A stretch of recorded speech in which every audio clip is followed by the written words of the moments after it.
Now, your electrifying hosts of Exploring the Bizarre, Timothy Beckley and Tim Swartz. Damn, it's cold out here. My nose hairs are getting all crunchy. It has to be 20 degrees below zero. What in God's name are we doing out here in this valley, Tim? Tim, what do you expect in Norway in the middle of winter? We're waiting for the Hessdalen lights to appear. But get closer to the campfire to stay warm so you don't get frostbite. Just move in a little closer. Yeah, I hear the lights are spectacular. They zigzag all over the sky at incredible speeds, and sometimes I guess that they hover over the valley or even people's homes. I've heard that some people think that they're a natural phenomena, but others think they're maybe extraterrestrial in origin. That's a good possibility. Some residents have even seen I got my teeth are chatter. Seen the lights to land, and creatures have been seen to walk about. Well, I guess that's the reason that Dr. Heineck spent a couple of days here before he passed on, even though it was 36 degrees below zero. I think that's what it is now. Now, I understand he didn't see anything unusual, but our guest tonight says he has. Well, move away from the campfire and let's get back to the warm KCOR studios in Las Vegas. Okay, bye. Cold out here. Well, hi there, Tim. I'm feeling better already. Well, I can understand that. While it's maybe freezing in Norway, we're actually having a heat wave here in New York City. It's going to be up close to 70 degrees today and tomorrow, and the normal temperature at this time of year is usually 35. So I'm getting my shorts on and my Hawaiian shirt and going out to have a pina colada. I started to say, don't get used to it. Winter in the United States, it can be warm one day, tornadoes the next, and then below freezing on the third day. Well, for sure.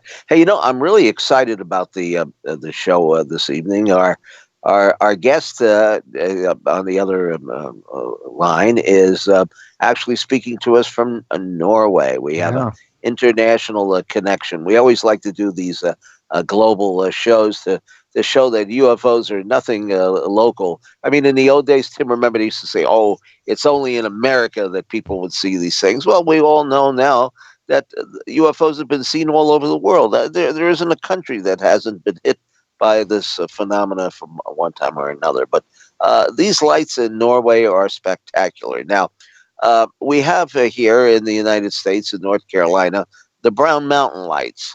Now, I've visited Brown Mountain, and Joshua P. Warren, who is the leading authority on the subject, has been our guest many, many times. But the lights there seem to be more in the area of what we would call ghost lights or spook lights. They're intelligent in the sense that they seem to have a direction behind them. But these lights here in Norway are much, much, much more spectacular. In fact, recently we had our friend Erika Lukes on the show. And of course, she also has her own program here on KCOR radio. And she's been over to Hessdalen, the valley there, to witness the phenomena. And now I don't think she saw anything personally, but she spent quite a bit of time interviewing the people. So I started doing a little research on this for our book, UFOs Deja Vu, which has to do with shapeshifters and skinwalkers and repeated UFO phenomena. And a lot of these places are what I call window areas or portals to another dimension of sorts. And this valley in Norway has to be right up on top of the list of the phenomena that's taken place there. So today we're going to find out what it's all about from a first-hand witness who's written his own book on the subject. So Tim, tell us about who we're going to be speaking with. Yeah, well, it's my pleasure, Tim, and I'm really happy that tonight we have with us NILS OFSTAD. Now, Nils, along with his family, lives outside of Trondheim, Norway, and he's a senior lecturer and has begun a doctorate, which he seems to have trouble completing, he says, ironically, since the field of study is motivational psychology. Now, Nils is also a fantastic cartoonist. His cartoon is called Squared Away, and since 2007, it's become one of Norway's most printed single-panel cartoons and can be found in over 30 Norwegian newspapers. The panel is packed with madness, absurdities, and more or less sick ideas, Nils says. Ever since childhood, he's had an interest in the UFO phenomena, and in particular, Norway's world-renowned UFO hotspot, Hessdalen, which is a 2-hour drive from his home.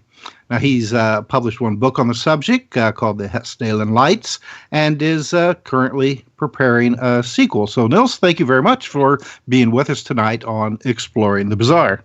You know, I think I want to get a little bit of background. Now, for those who here in the United States and probably in other countries listening as well, who do not have a background on this, can you tell us a little bit about the history of the lights? It started in the early 80s, when in late December 1981, the big UFO flap in Hessdalen.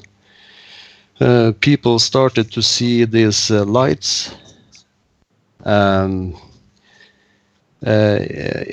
all shapes and colors, which perform maneuvers that rule out any mundane objects. And when they started to report daylight sightings as well, like discs and cigars and so on, the media picked up on that, and it completely took off. So people from all around Norway came to Hessdalen to see for themselves, even from Sweden. It could be dozens of cars parked at the lookout points every night to watch the lights. Now you say this started in the early 1980s, but I've seen stories or blogs on the internet saying that this goes back long before. Now, were there legends and stories of these lights previously, or did it actually just have a one origin back in 1980? Well, the first sighting I heard about was in the 40s, and I also heard about sightings in the 60s and in the 70s.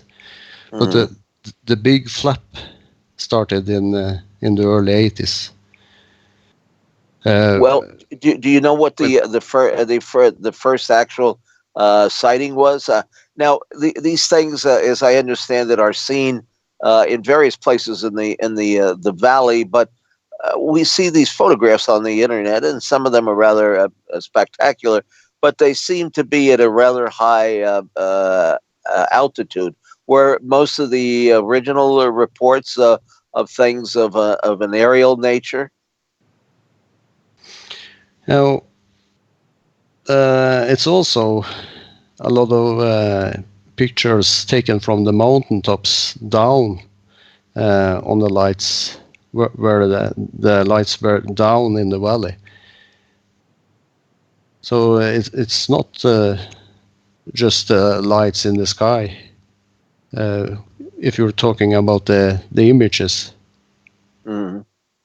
Well, who was the? I mean, do you know who where the first actual report came from? I mean, was it a resident of the valley, or was it a visitor, or was it a group of people? It was a visitor. He saw something as a little boy 1943, I think. Mm-hmm. And he also saw something in the 60s, and when this flap started, he saw it on a regular basis in 1982 and 83, and so on. Now, is this John Ardiv? No, but a No. relative to him. Oh, relative. Or we're getting ahead of ourselves here a little bit. Now, A neighbor. when did you? Yeah. Okay. When did you first hear of the existence of the lights? I mean, what caused you to be drawn to this area?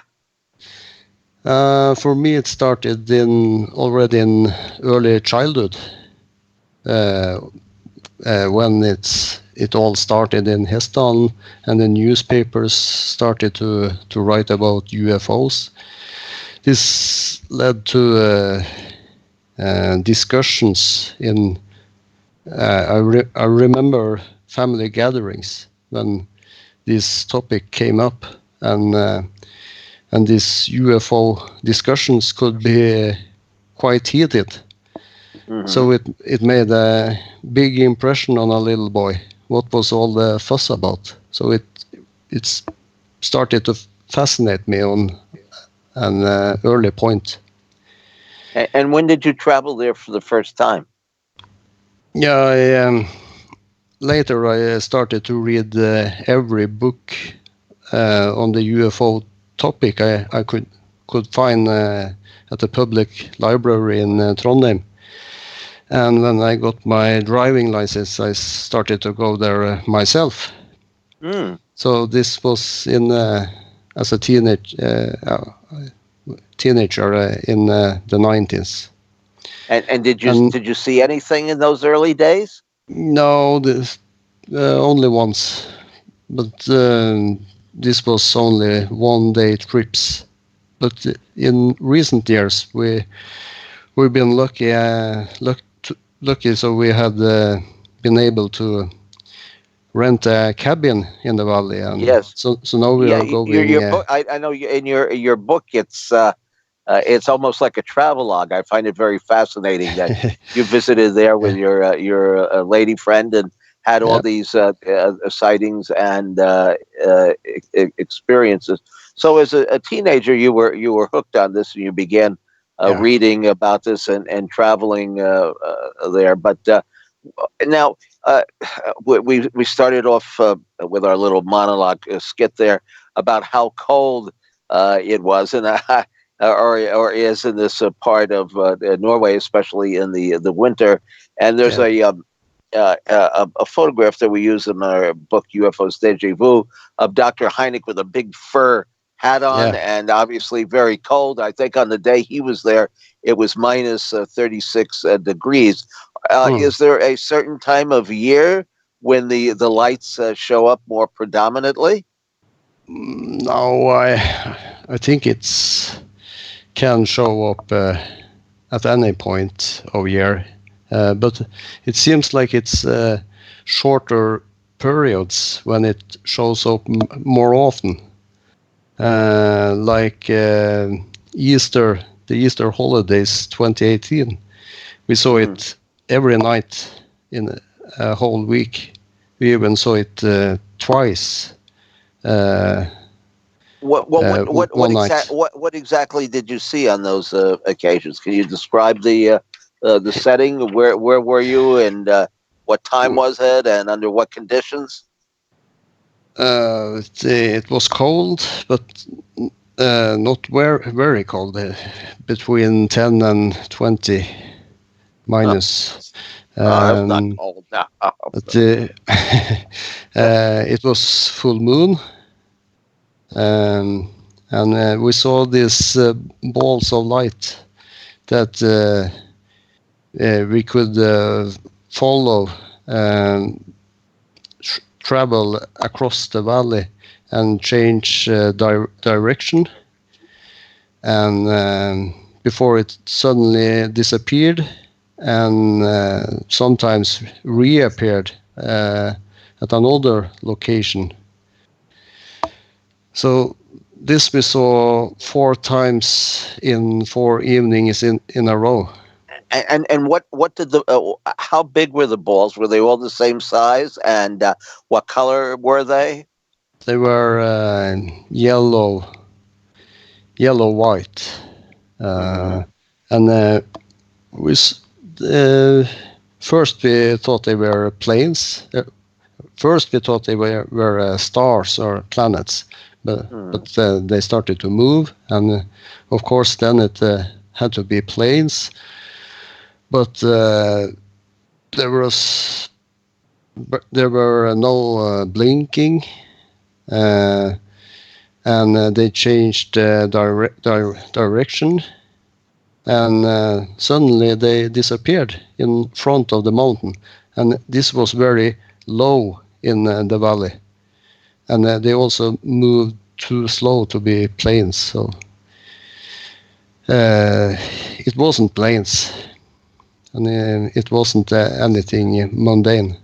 And at one of the lights also started to undulate the last maybe 10-20 seconds before it disappeared. It had this undulating motion. And how many times have you seen the lights all together? Oh, I don't know. If you count in these flashes. So at one night we saw these short flashes with the duration under 1 second. We saw it more than 20 times in one night. All in the same area? All in the same area, or in every direction in the valley. So it was almost like New Year's Eve. Well, now what would you say would be your most spectacular sightings, where the objects appeared closer up? Maybe in February last year,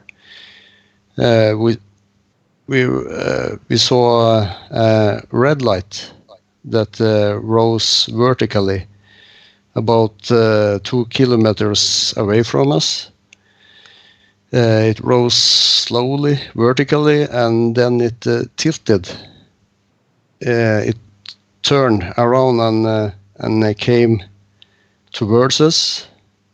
I was actually busy with the camera, so I missed the most spectacular of the sighting. But my fiancée described it as 3 red lights in a triangle. Now, how large were the? Let's say compared to a soccer ball, how was it comparable in size or smaller? Much larger. Much larger. Okay. Yeah, I think so. Okay. Because this was 2 kilometers away from us, and it was very, very powerful. And it came towards us and disappeared right in front of the mountain in front of us. But later, 5 minutes later, it reappeared. But this time it was further south in the valley. Now, when you see these things, are you in the same location, or are you traveling by foot or in a vehicle? Now we use our car and travel between the different lookout points. So, but in the winter, the roads inside the mountains are closed because of all the snow. So in the winter, it limits itself.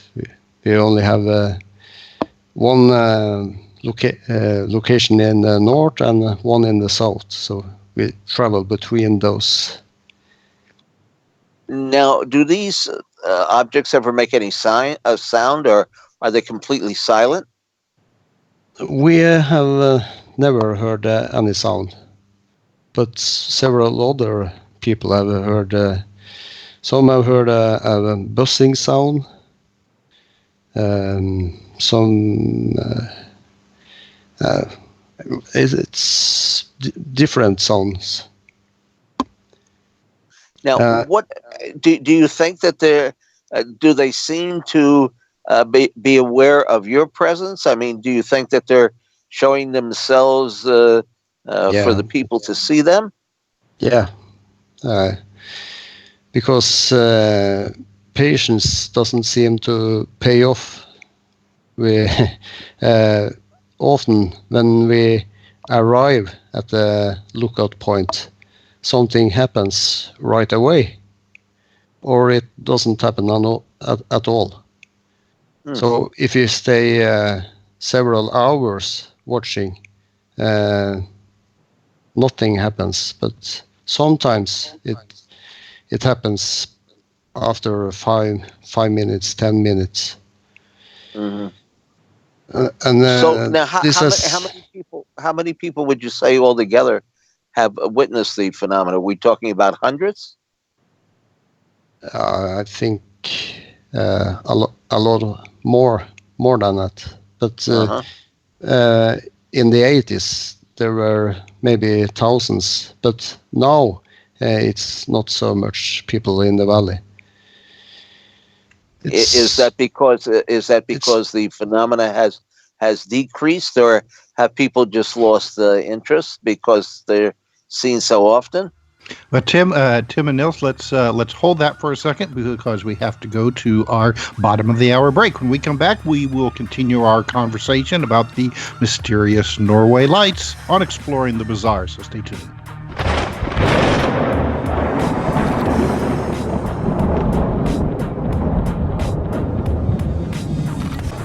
Now back to Exploring the Bizarre with two of the most electrifying researchers in the paranormal.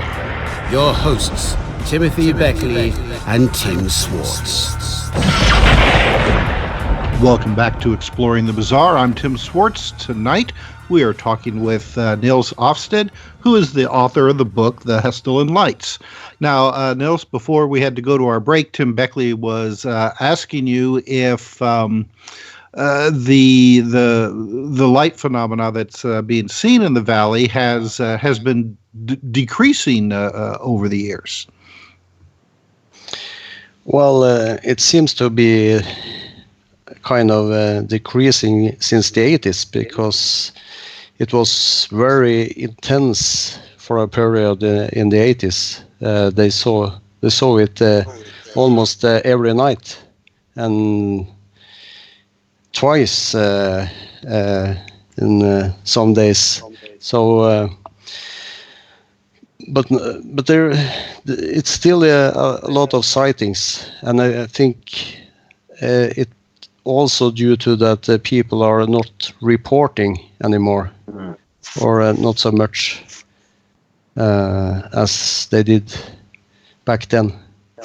It's kind of become commonplace then for people to see these lights. So unless it's something really spectacular, they're not going to go and make a report. Now, just the one thing there'll be before Tim, you get into your questioning there. The university there set up a camp to study this, and they put in all sorts of equipment, cameras and gauges and so forth. Do you think that's affected the appearance of the lights, that maybe they don't want to be technically probed? Maybe. Hard to say. Hard to say. Yeah. But some people say that when they bring a camera, nothing shows up. If they leave it at home, they get maybe more lucky. Yeah, we haven't heard that before, have we, Tim? I mean, you hear that a lot when it comes to not only UFO phenomena, but ghostly and paranormal phenomena as well. Makes me think of, like poltergeist activity when, the poltergeist could be throwing things all over the house, but as soon as you get the camera out, then it stops. So, these lights seem to exhibit the same kind of characteristics. Mm. For people who are not familiar with this area, why don't you tell us where in Norway this valley is located, and maybe give us some of the, it's obviously from what you've been talking about, this is a fairly, this is a mountainous region. Yeah. It's located about 2 hours southeast of Trondheim, and close to Røros town. And it's a mountain village. Only about 150, between 150 and 200 people are living there. So it's a small village. And considering other locations in Norway, I mean, is there anything that you would say that would make this area stand out as compared to other mountain valleys?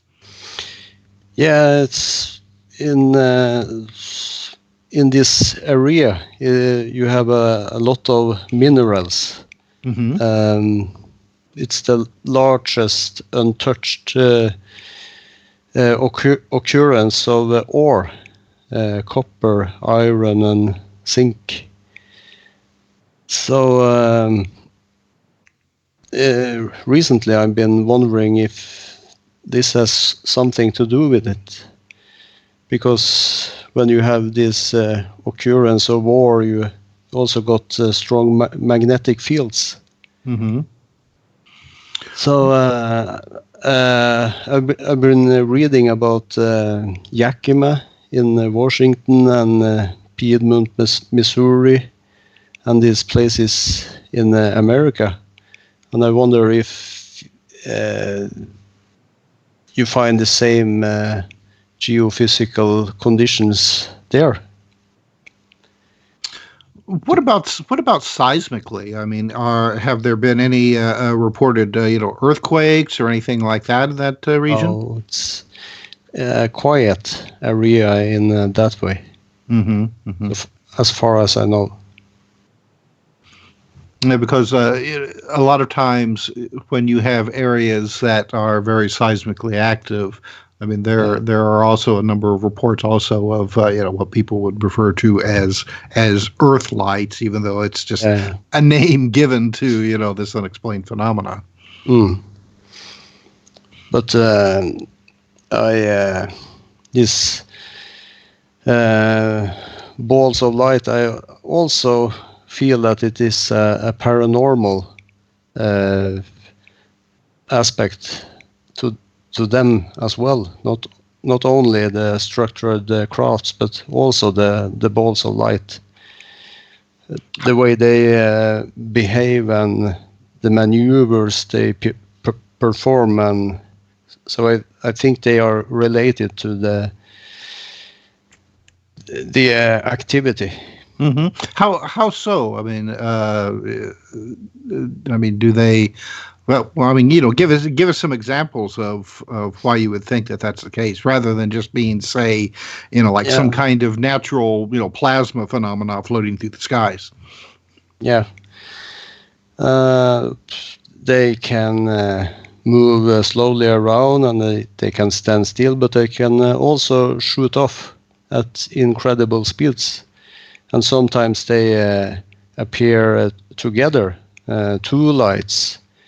For example, we saw 2 of these balls of lights, one standing above the other, vertically, and they both dimmed down at the same time. And we also once we saw a big light coming over the mountain.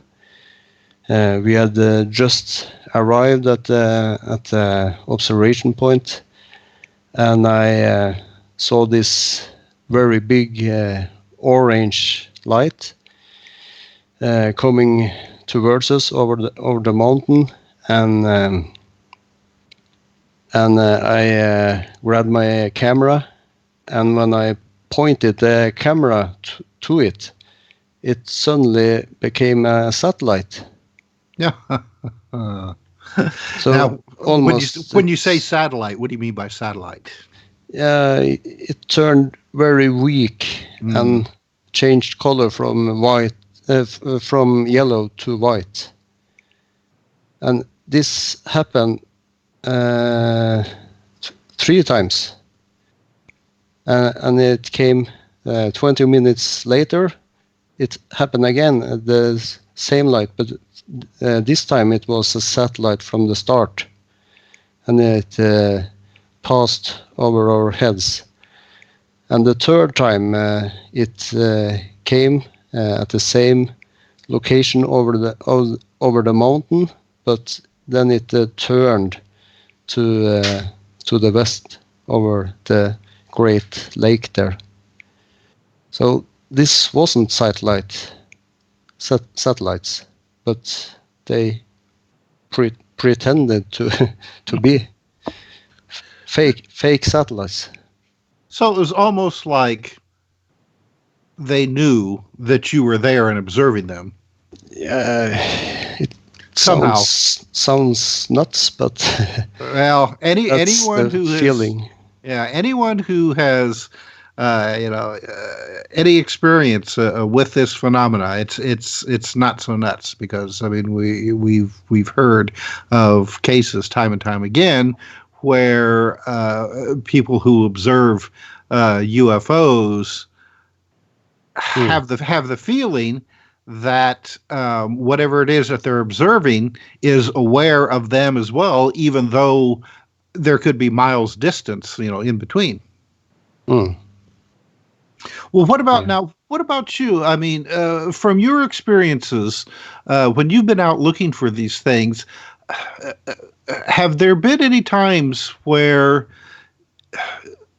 maybe you or the people who are with you will start to get a feeling that something is going to happen, that, hey, wait a minute, let's look around, because we have the feeling that something's going to be seen, and then you do. And then on top of that, when you do have an observation, do they evoke some kind of emotional response within you that surprises you?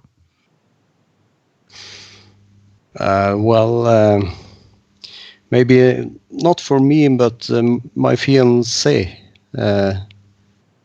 talks about things along that line. Oh, really? Maybe she's more sensitive to these things, maybe. And what does she say? I mean, what are her descriptions?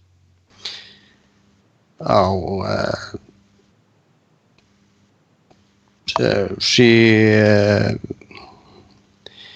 can get.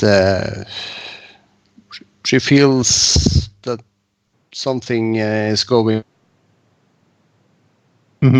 behind her back, so she turns around all the time, and some nights she can't sleep in our cabin. Also, she can feel before we go to Hessdalen, before the weekend, that something is going to happen, and stuff like that.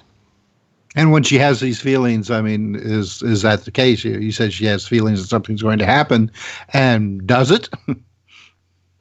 Yeah, it did I told you about the three lights in red lights in a triangle. Mm-hmm. She had before that she knew that something was going to happen. Well, and see, these are the types of things that really enrage the the nuts and bolts UFO believers who think that you're dealing strictly with physical spaceships from other planets.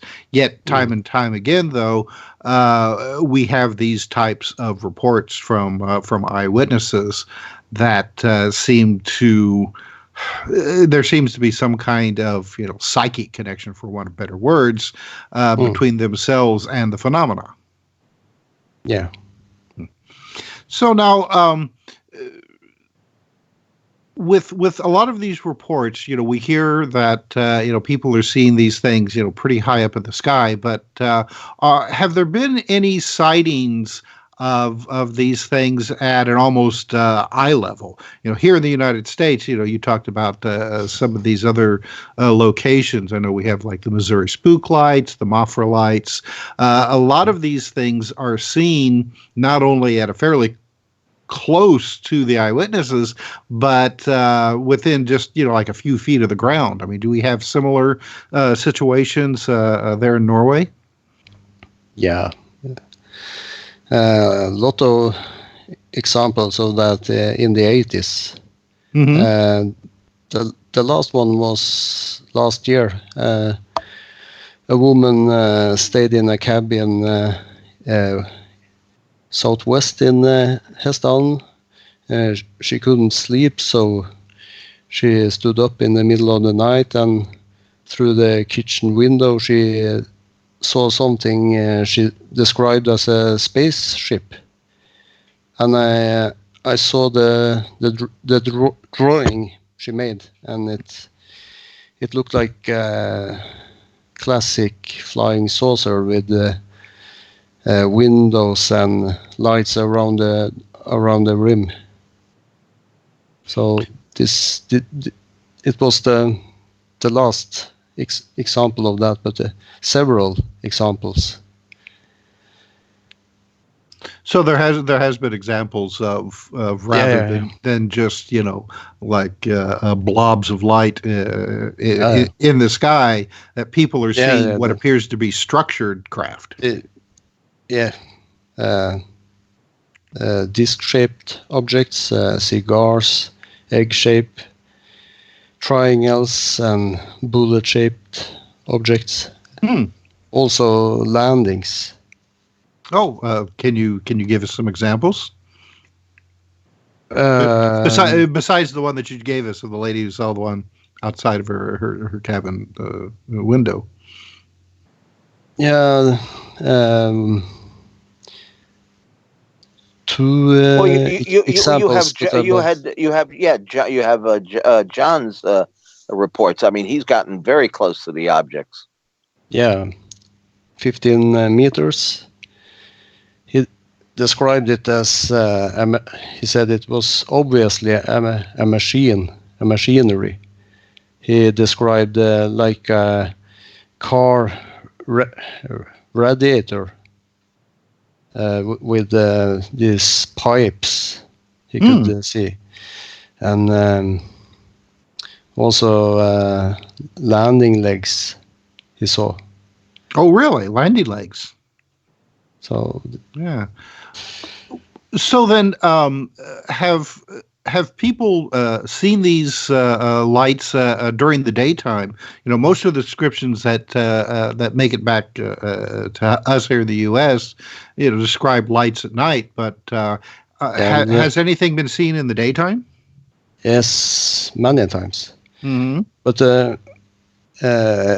Hessdalen is known as Hessdalen Lights because of the scientific what the scientists tell about this phenomena, because they focus on the lights, because they they are more likely to get data from the lights, so they focus on that, and they also have to get funding and but it's so much other things that happens in the valley that doesn't come out. Sightings of entities and creatures and all kind of stuff. Well, I mean, and we see that all over the world when scientists make an attempt to do proper research on this type of phenomenon, they have to stay within very strict and narrow guidelines, else risk ridicule and losing their funding. It's understandable. Right. So, again, are there any examples that you can give us of some of these the more unusual or out of the box sightings, so to speak, that have been seen in the valley that a lot of investigators dare not touch? Yeah,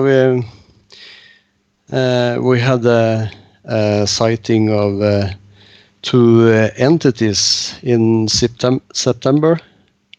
A guy was staying in a cabin next to the main road in Hessdalen. This is in the middle of Hessdalen. Mm-hmm. He was walking back and forth along the road. This was in the middle of the night. He was going to bed. But when he turned around, he saw these two entities that came running up a field from the river in the valley, and they were running very fast, faster than any human, he said. And they crossed the road and disappeared in the woods on the other side of the road. And he described them as very tall, more than 2 meters, with large heads and long thin arms and long thin legs. And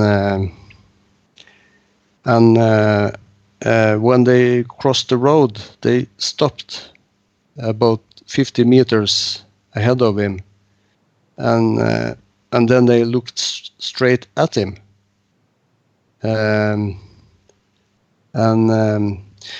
I talked to this guy on the phone, and he said to me that they looked as surprised as he was.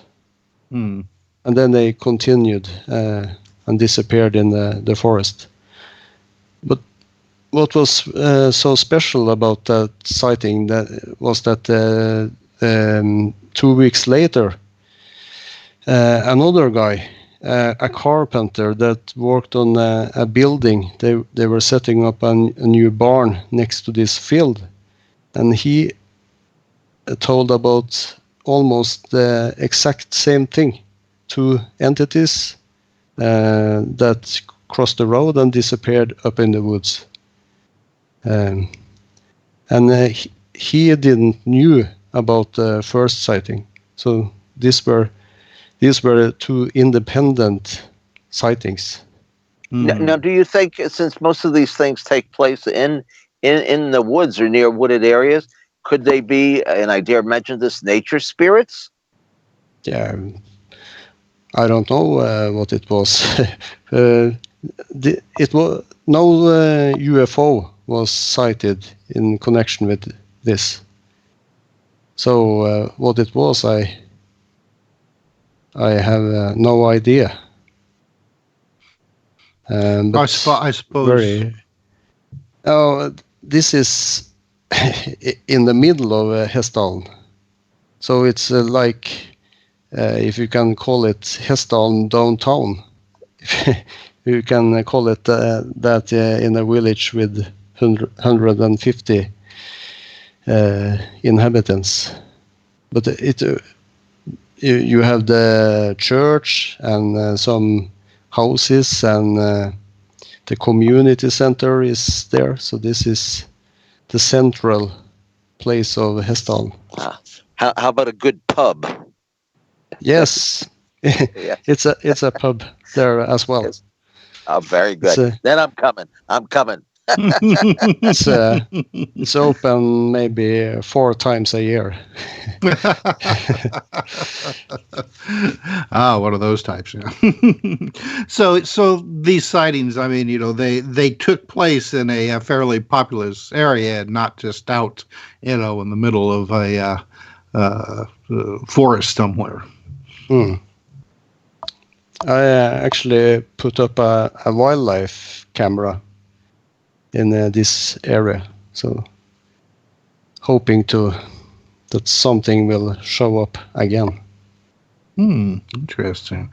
All right. Well, Tim, we are coming up to our top of the hour break, and we're going to go on for another 30 minutes after this break is over with, because Nils is such a great guest, and we're so happy to have him with us. So when we come back, we will continue our conversation about the Hessdalen Lights with our guest, NILS OFSTAD, on Exploring the Bizarre.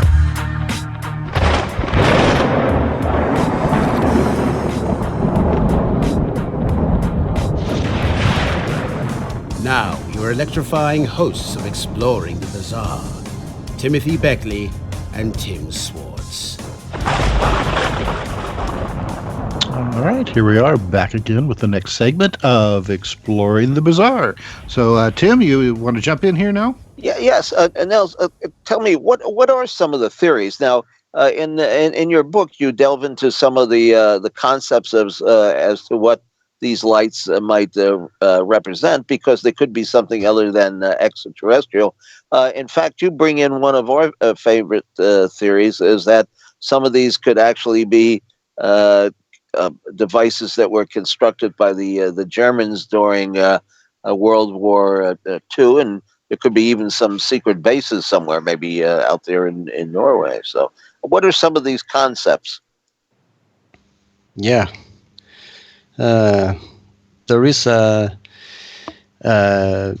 NATO base south of Hessdalen, and also a smaller installation north of Hessdalen. So I've been thinking that this phenomena could have something to do with secret experimentation with exotic technology. But it's been going on for so many years now. And it also were sightings in the 70s and 60s. So I think that that's may not be the case anymore. And how about the concept, though, that they may be from some parallel universe or another dimension, or that there could be some artificial intelligence behind this other than extraterrestrial? It's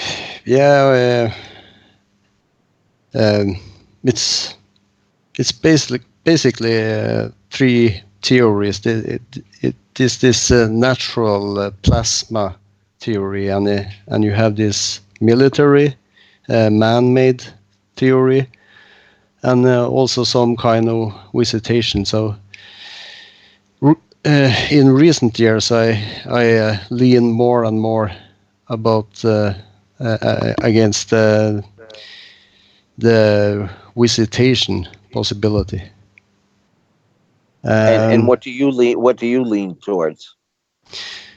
Well, what's special about Hessdalen is the minerals, and the largest occurrence of ore in entire Norway, and the strongest magnetic fields in entire Norway. So what I want to do more of in the future is to compare Hessdalen with these places, other places around in the world that Yes. have similar phenomena. Well, now our Brown Mountain Lights here has an incredible deposits of quartz crystals in the earth. In fact, the local contactee, who's deceased Ralph Whale, but we write about him in the UFOs Deja Vu. He claims that he actually went inside the mountain and met the space people who had a base there from whatever planet they were from, and he came out of the mountain with these huge pieces of quartz crystal, which he had in his little roadside attraction or museum, which has been closed for a couple of decades now. But we've noticed in a lot of these places where these sightings are reported on a regular basis that there are large deposits of quartz crystal.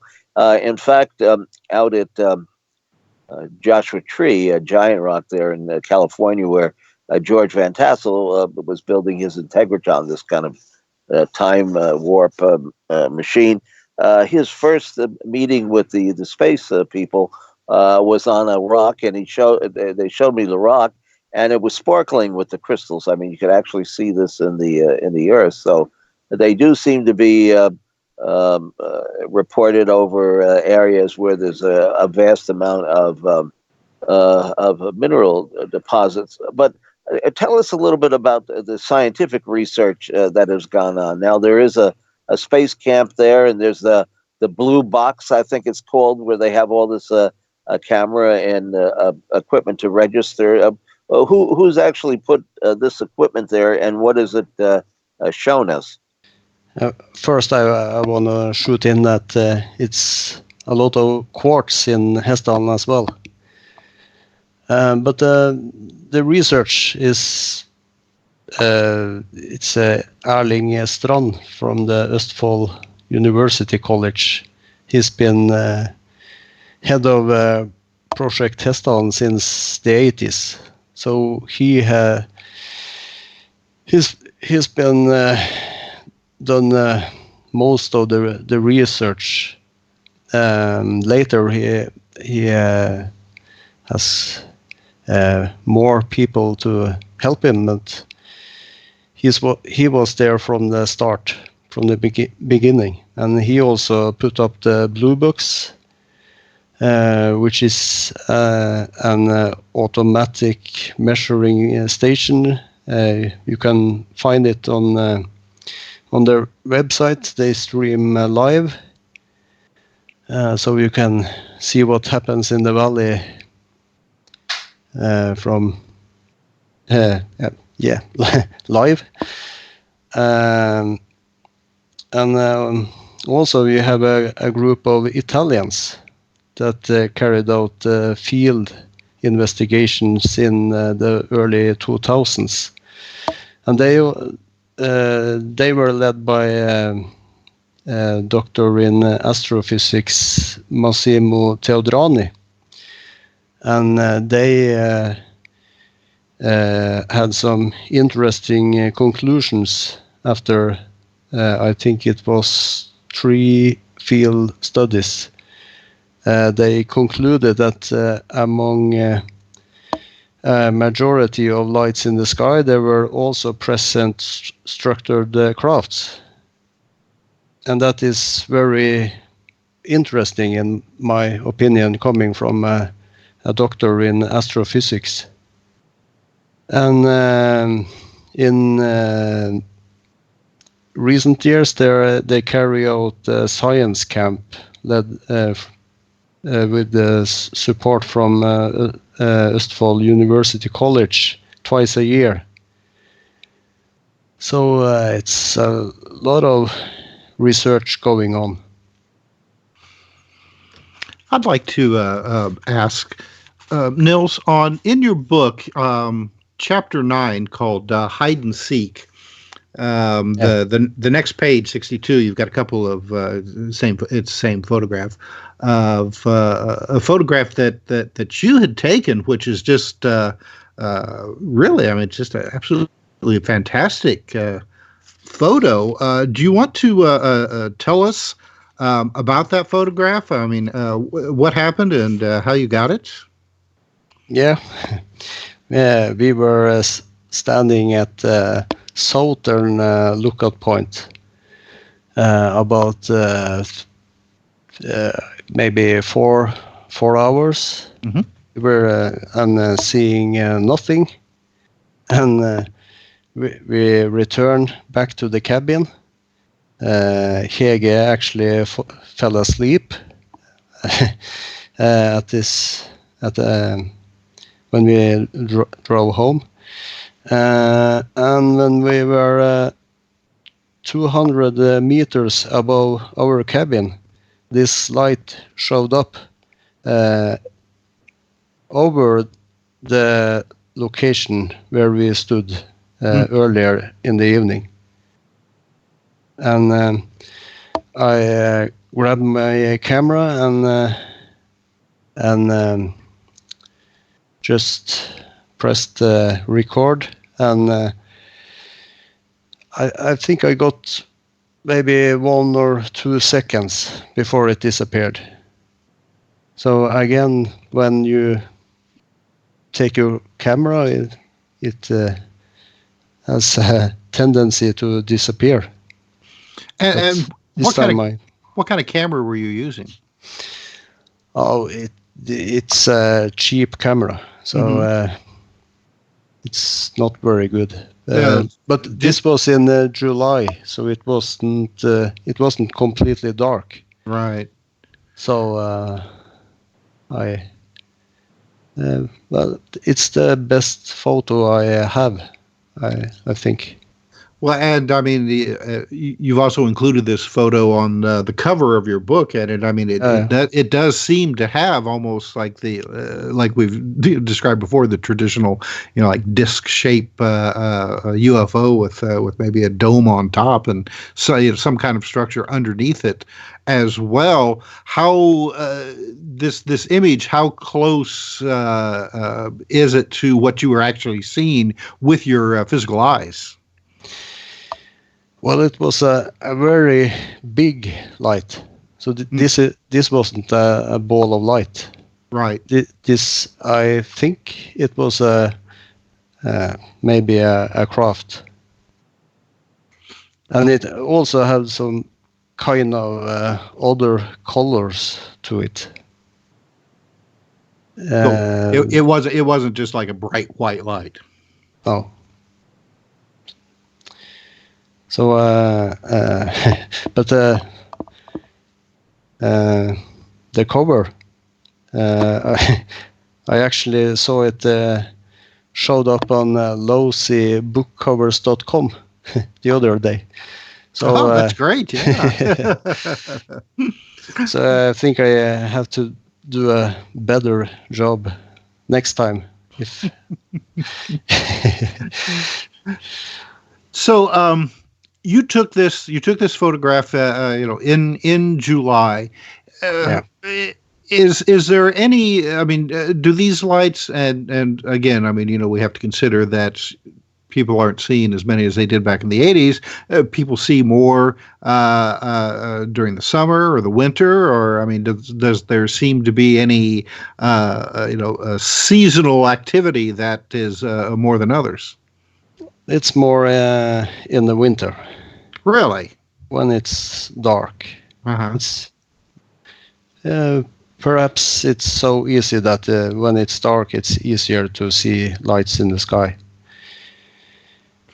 In the summer months in Norway are very light, as you know. So it's more difficult to see something. So in that location in Norway, when it gets dark, I mean, does it? How many hours of night do you have there? In the winter time, I'm saying. In the winter? Yes. Now in January, from maybe 4 p.m. to 8 a.m. Those are long nights. Long So nights. yeah, plenty of opportunities for anybody who's willing to stay up and risk the cold to look for these things. Mm. We actually had a one-day trip this Tuesday, just to drive and have a look. But it's very bad weather, very windy and cold, so we didn't see anything. When go ahead, Tim. I'm sorry. Oh, well, I wanted to ask, because I know we are running short of time here, two things. One would be the camouflage that you talk about, that how these things can disguise themselves, the satellites and planes and so forth. We've seen some of that here. Tim, we've had on Bruce Cornett. In fact, he's coming up very shortly again to talk about some of the things that occurred in Pine Bush, where these things actually turned into, or seemed to turn into, regular aircraft to disguise themselves. And then you have what I call the morphing phenomena, where the objects actually change shape in front of the witnesses. We've got a lot of these cases now coming in from Colorado, from the San Luis Valley, that Chris O'Brien reported on in our UFOs Deja Vu book, and we have a photograph, in fact, in there of an object of some unidentified nature, but looking like a drone, but it's changing shape right before the lens of the camera. Very, very peculiar. Now, you said that this has been the case there in the valley, where these objects have actually camouflaged themselves. Could you describe that a little bit further, and also talk about this morphing? Have the objects actually changed shapes in front of?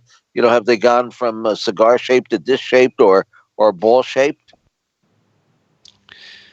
Well, the morphing thing, I can't say that we have experienced that, but we've seen this fake satellites and also fake stars, stars that stand still for up to an hour and suddenly start to move. And we have also been suspicious about some of the planes. Seem to mix up the navigation lights or lack navigation lights, and some of the planes doesn't show up on flight radar, this app I have on my phone. So and Jon Arvid, this guy we've been talking a lot with he's been living in Hessdalen all his life. He told us about one time that he watched two moons, the real moon and a fake moon next to it. So I think camouflage is another aspect to it. Again, showing that we're dealing with a phenomena that just doesn't seem to be, electrified plasma or whatever just floating around in the sky. There's something else going on. Yeah. Mm-hmm. I think it's the light phenomena, the Hessdalen lights. If you, of course, it's also UFO structured crafts, flying saucers and cigar-shaped objects in Hessdalen. But the talk about the lights have a paranormal component to it as well. Mm-hmm. So what's been the reaction so far to your books? Have you been getting positive reviews on it? Some positive reviews. Uh-huh. I haven't done a lot of marketing, so right. So I'm sorry. Let's go ahead. No, it was nothing. So continue. In your biography, you say that you're a senior lecturer. What do your colleagues think about your interest in these lights? No, we usually do not speak a lot about it. I have a few colleagues that share my interest, so maybe we're going together to Hessdalen in the future. But, that'd be good. Yeah. Well, I mean, I know that I've seen, with other people that a lot of times you'll have work colleagues who will come to you kind of like behind the scenes and express interest and tell you about their own experiences, but something that they would never do in front of everybody else. All right. Well, we only have about 3 minutes left in the show, so why don't you let our audience know where they can find your book and where they can find you online, if you have a blog or anything like that. Yeah, the book you can find on Amazon, and I also have a blog, ufohessdalen.blogspot.com, and I also have a Facebook page. Yeah. Just under your name, NILS OFSTAD?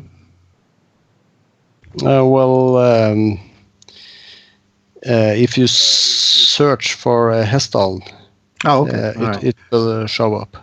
And let's spell that though. There may be some people might be confused by the spelling. It's Hessdalen, and that's the easiest way to find it. If you Google that in NILS OFSTAD, then you'll come across everything. And I must say the blog is really interesting, and it's got a lot of information in there. And I know we were able to utilize some of that information in our UFOs Deja Vu book, and I'm very excited about this because it's ongoing research, and it's not something that's stagnating. There is legitimate investigations going on in the lights, and like I say, Dr. Hynek was enthused enough by the phenomena that he visited there when it was 36 degrees below zero. But I promise, if I ever show up to investigate the lights, it won't be below zero, I would hope. and we will have the pertinent links up on our website for our listeners to go to. So, Nils, thank you very much for being with us. It was a great show and a really interesting book. And don't forget to tune into our YouTube channel, Mr. UFO's Secret Files. This will be up there with our animation, thanks to Peter, and with some of the photographs added. And it's a wonderful program and a wonderful day, despite the noise outside my window. But it's 65 degrees in Manhattan, which is very unusual for January. So that offsets the temperature in Norway. It balances it out. Good night, all.